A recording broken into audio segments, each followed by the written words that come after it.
कि जितनी ऊंचाई पर जाकर कटती है पतंग,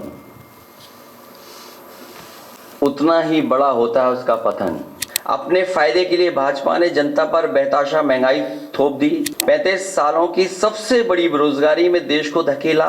भाजपा ने बिना जांच परखे जानलेवा वैक्सीन लगवाई, क्योंकि जब भारतीय जनता पार्टी कमजोर दिखेगी, हार की तरफ जाएगी, तो शासन प्रशासन उनका है। उनकी कोशिश होगी कि एजेंटों को भी डराएं धमकाएं। आपका स्वास्थ्य बेहतर हो, इसलिए अमूल के लोगों ने भी कुछ 2 रुपए बढ़ा दिए हैं। अब पराग भी बढ़ा देगा। तो आखिरकार इसीलिए मैंने कहा कि इन्होंने अपने लोगों को मुनाफा कमाने के लिए कहीं और भी जानकारी जा रही होगी।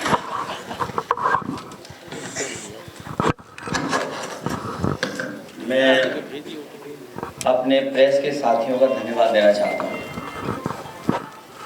कि अचानक आपको मुझे बुलाना पड़ा और आप सभी साथी यहाँ पर हैं।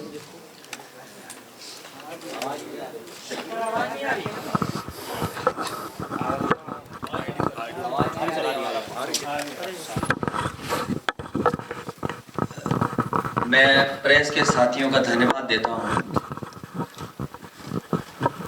कि इतने सुबह बुलाने पर आप सभी यहाँ पर आए हैं। हालांकि चुनाव खत्म हो चुका है और बहुत सारे एग्जिट पोल तरह तरह की जानकारी दे रहे हैं। मैं आपके बीच में आपके माध्यम से कुछ बातें रखना चाहता हूं।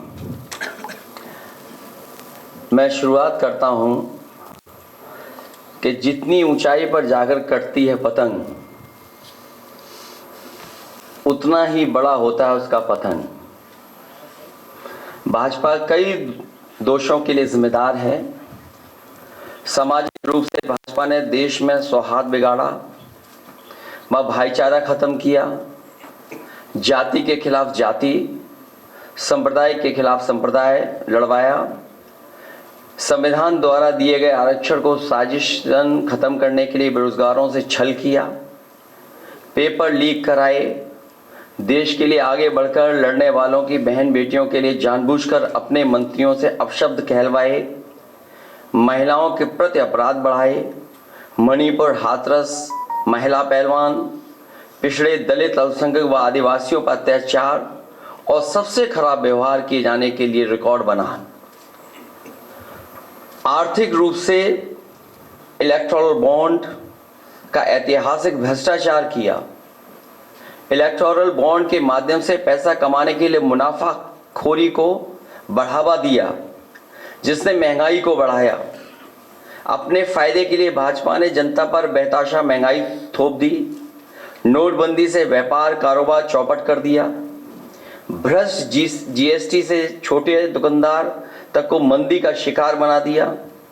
किसानों की जमीन हड़पनी चाहिए, काले कानून लाने चाहे, खाद की बोरी की चोरी की, लाभकारी मूल्य नहीं दिया, 35 सालों की सबसे बड़ी बेरोजगारी में देश को धकेला, महंगाई से गरीब को और गरीब बना दिया, अमीरों के अरबों के लोन माफ किए लेकिन किसानों के ऋण के लिए आत्महत्या के लिए मजबूर किया, ब्याज की दरें घटाकर मध्यम वर्ग की बचत को बेकार कर दिया,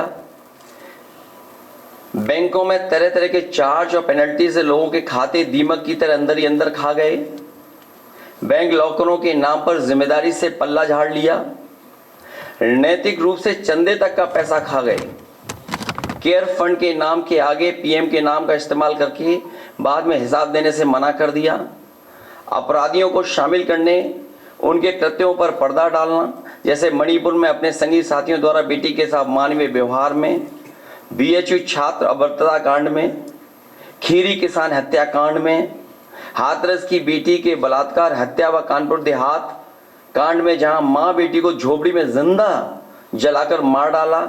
ऐसे अनगिनत उदाहरण हैं। शारीरिक रूप से देखें तो भाजपा लोगों के शरीर स्वास्थ्य से भी खिलवाड़ किया, उसके भी दोषी हैं। भाजपा ने बिना जांच परखे जानलेवा वैक्सीन लगवाई, कमीशन खाकर गलत दवाइयों को पास करके लोगों का जीवन खतरे में डाला, इसका सीधा असर जनता की सेहत पर पड़ेगा और आने वाली पीढ़ियों की तंदुरुस्ती पर भी। भाजपा पीढ़ियों पर प्रहार की दोषी भी है। मनोवैज्ञानिक रूप से लोगों के दिल और दिमाग में जानलेवा वैक्सीन लगवाने के बाद बीमार होने पर डर बैठा दिया। महिलाओं के अंदर असुरक्षा का भाव घर कर गया।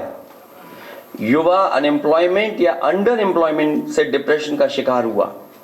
राजनीतिक रूप से चंडीगढ़ के मेयर चुनाव में कैमरे के सामने धांधली की। चुनी हुई सरकारें गिराई। खरीद फरोख्त का नकारात्मक सियासत को जायज ठहराया। पारिवारिक रूप से राजनीतिक फायदे के लिए परिवारों को लड़वा दिया। भाई के खिलाफ भाई को। मानसिक रूप से भाजपा ने अपने ही समर्थकों को हिंसक बनाया। मॉब लिंचिंग को मानसिक रूप से सही ठहराने की साजिश की। आपराधिक रूप से ऐसे लोगों को मंत्री पद दिया और बनाए भी रखा जिन्होंने किसानों की हत्या की, जो महिलाओं पर अत्याचार शोषण के दोषी हैं। न्यायालय तक में अपने लोग पिछले दरवाजे से सेट किए। न्यायाधीशों से खुलकर एक विचारधारा विशेष के लिए बयान दिलवाए। न्यायाधीशों को राजनीतिक पदों पर लालच देकर कानून तक को अपनी भ्रष्ट सोच से मैला कर दिया। यही काम यूनिवर्सिटी, कॉलेज, स्कूलों में किया। नौकरशाही में लेटरल एंट्री के बहाने यही धांधली की। योजना आयोग खत्म किया। ED, CBI, IT, income tax को सरकार बनाने, बचाने और चलाने के लिए इस्तेमाल किया। झूठे आंकड़ों से देश और दुनिया को छला, जिससे अंतर्राष्ट्रीय स्तर पर भारत को विकासशील देशों की श्रेणी से बाहर करने की बात से देश की शर्मिंदगी झेलनी पड़ी। विदेशों में बैठे भारतीयों को अपमान झेलना पड़ा।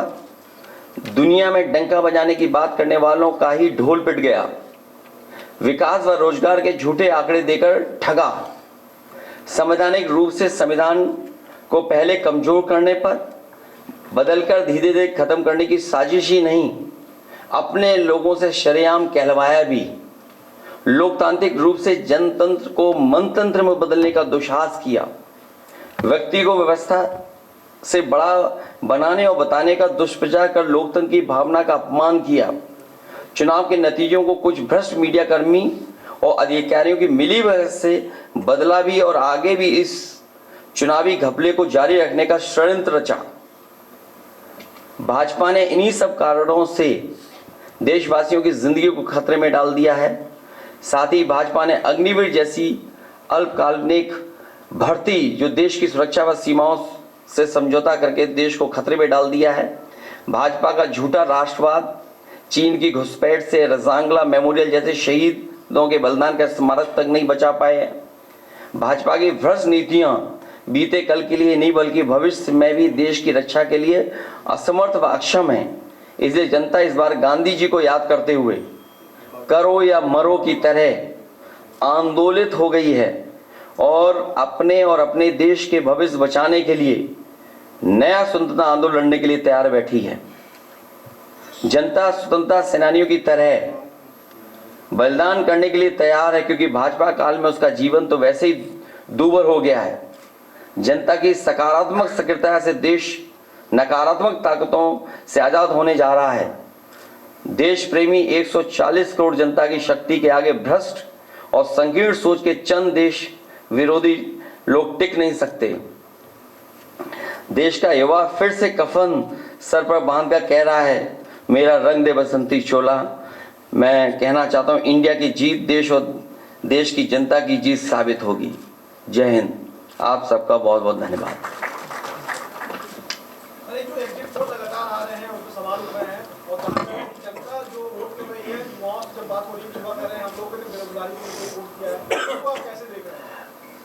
हम और आप पूरे जनता के बीच में थे पूरे चुनाव भर, और इतनी तपती हुई गर्मी में, भीषण गर्मी में लोगों ने इस लोकतंत्र को, संविधान को मजबूत बनाने के लिए मतदान किया। कहीं भी किसी जगह पर ऐसा नहीं दिखा कि भारतीय जनता पार्टी के समर्थन में लोग आए हों। उनके टेंट खाली थे, मैदान खाली थे, और इसमें से कई साथी ऐसे जो एग्जिट पोल में शामिल हैं वो और उनकी संस्थाएं भारतीय जनता पार्टी के लिए बूथ मैनेजमेंट का भी काम करती हैं, समय समय पर बूथ की जानकारी भी देती हैं। जो सवाल हमसे आप पूछ रहे हैं वो सवाल मेरे मीडिया कर्मियों से ये भी है कि उन लोगों से भी पूछें कि जो एग्जिट पोल वाली संस्थाएं और एजेंसियां हैं, क्या वो भारतीय जनता पार्टी के लिए पिछले कई वर्षों से बूथ मैनेजमेंट का काम कर रहे हैं कि नहीं कर रहे हैं। तो जो लोग उनके समय समय पे बूथ मैनेजमेंट का काम कर रहे हैं वही एग्जिट पोल मैनेजमेंट के लिए आए हैं, वो माहौल बना रहे हैं, विपक्ष के लोगों को डराना चाहते हैं। ये राजनीति इनकी पहले से रही है और इसी तरह करते आए हैं, लेकिन इस बार जनता भी तैयार है और इस देश का नौजवान से लेकर के हर वर्ग के लोग तैयार हैं कि उन्हें अपने मतदान किए हुए की रक्षा करनी है। चेहरा प्रवेश में पत्र लिखा था, डीएम में 150 से ज्यादा। ये जो आप सवाल पूछ रहे हैं ये कोई नया सवाल नहीं है, मुझसे बेहतर आप जानते होंगे, आपके भी संपर्क हैं। चुनाव भर किस तरीके का सरकार का व्यवहार रहा है या क्या निर्देश समय समय पर नीचे भेजे गए हैं, और रामपुर एक उदाहरण रहा है, संबल एक उदाहरण रहा है। सर, ईसीआई की तरफ से जो रिपोर्ट बाद में आती है कुछ दिन के बाद, उसमें वोटिंग प्रतिशत बहुत ज्यादा बढ़ा हुआ होता है। देखिए ये जवाब इलेक्शन कमीशन को देना चाहिए क्योंकि ये कॉन्स्टिट्यूशनल बॉडी है, और अगर किसी को इस बात का शक है कि वोट आखिरकार क्यों बढ़ रहा है, जो फॉर्म 17C है उसमें पूरी जानकारी है कि कितना वोट पड़ा है।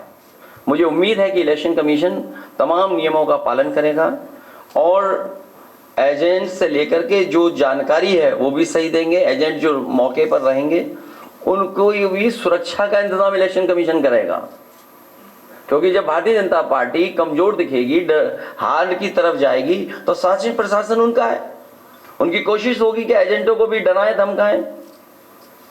सर, फॉर्म 17C जहाँ पे नहीं दिया गया है तो वहाँ पे कंपैरिजन कैसे करेंगे आपके एजेंट्स? फॉर्म 17C की कॉपी एजेंटों के पास है, लेकिन उसमें ये भी जानकारी होनी चाहिए आपको कि 17C एजेंट के दस्तखत नहीं होते हैं, लेकिन एजेंट के पास वो फॉर्म 17C होता है, उसे जानकारी होती है कितना वोट पड़ा है।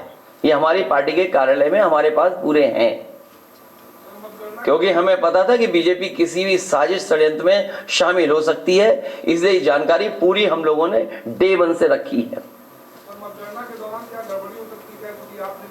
अरे एक ही बिरादरी के सब सवाल पूछोगे, इसका मतलब प्रेस धन्यवाद दे दें। बहुत धन्यवाद आपका।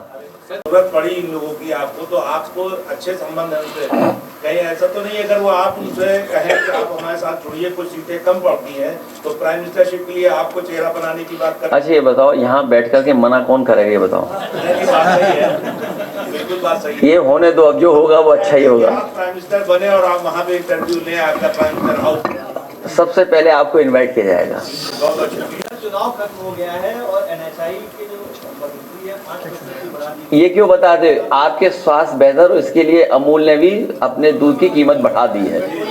आपका स्वास्थ्य बेहतर हो इसलिए अमूल के लोगों ने भी कुछ 2 रुपए बढ़ा दिए हैं, अब पराग भी बढ़ा देगा। तो आखिरकार इसीलिए मैंने कहा कि इन्होंने अपने लोगों को मुनाफा कमाने के लिए महंगाई का बढ़ाने का काम किया है, अपने लोगों को मुनाफा कमाने दे रहे हैं। आखिर मुनाफा किसके पास जा रहा है? मुनाफा और महंगाई का हमने हमेशा उदाहरण दिया, याद होगा आपको, पार्ले जी बिस्किट पैकेट का, कि उन्होंने अपना मुनाफा कम नहीं होने दिया, चाहे उन्हें पैकेट का बिस्किट हटाना पड़ जाए। चुनाव खत्म हो गया, हर चीज महंगी होगी। आप बताओ, बिजली कहीं मिल रही थी? जिन फेजेस में चुनाव खत्म होता चला जा रहा था, बिजली कहाँ थी? और ये भी हो सकता है कि धीरे धीरे काउंटिंग करें और रात में बिजली गुल करें। नहीं, चुनाव के लिए बोल रहा हूं मैं कि काउंटिंग को धीमे धीमे करें और रात में बिजली गुल करें। ये क्या निर्देश दिया है कार्यकर्ताओं को? कांग्रेस ने मैंने उत्तर प्रदेश को इंडिया गठबंधन को कितनी सीटें मिल रही है? हमारा एग्जिट पोल ये कहता है कि सबसे ज्यादा सीटें इंडिया गठबंधन उत्तर प्रदेश में जीतेगा। नंबर कितना होगा? मैंने अपना इंटरनल भी सर्वे कराया है और वो भी बहुत बढ़ चढ़ कर बता रहा है। सर राहुल गांधी कितना सर? 295 का नाम लिया और सिद्धू मूसेवाले का भी नाम लिया, उसको लेकर भी काफी ज्यादा विवाद खड़ा हो रहा है। इसमें क्या विवाद है? एग्जिट पोल ने अपना 400 सही करने की कितनी गिनती बढ़ाई है? सर आप लोग आरोप लगाते रहे कि योगी जी जो है वो मुख्यमंत्री नहीं रहेंगे। मोदी जी कह रहे हैं कि मोदी और योगी की जोड़ी हिट रही है, क्या कहना चाहिए? परिणाम आएंगे तो आपको क्या लगता है, समाजवादी पार्टी के पहुंचने में ज्यादा समर्थन पीडीए से होगा या महिला होगा? दोनों से, क्योंकि पीडीए में भी आधी आबादी है। सर इंडिया ब्लॉक को मेजोरिटी आने पे अगर मेजोरिटी होती है तो पीएम फेस कौन होगा? कांग्रेस के कई सारे नेता राहुल गांधी मैंने कई मौकों पर कहा, जब आप लोग फील्ड में सवाल ये पूछते थे, सवाल फेस का नहीं है, दिल और दिमाग अच्छा होना चाहिए।